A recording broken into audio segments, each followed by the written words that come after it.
রাজার ঘরে ছোট রানী এলো পদ্মাবতী, রানী পদ্মাবতী।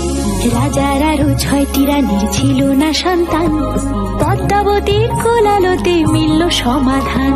বছর যেতে জন্ম নিল 7 ছেলে 1 মেয়ে, হয় খুশির আকাশ হঠাৎ কালো মেঘে গেল ছেয়ে। হিংসেতে যায় জ্বলে পুড়ে বাকি 6টি রানী, যুক্তি করে ঘটায় ওরা 7 কুমারের হানি।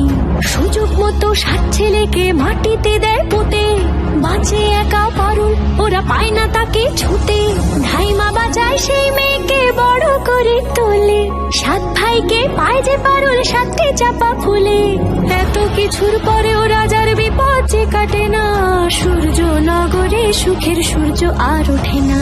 হিংসা বিবাদ বিচ্ছেদ আর প্রেমের কাহিনীতে পারুল বোন কি পারবে 7 ভাই চম্পাকে জাগাতে।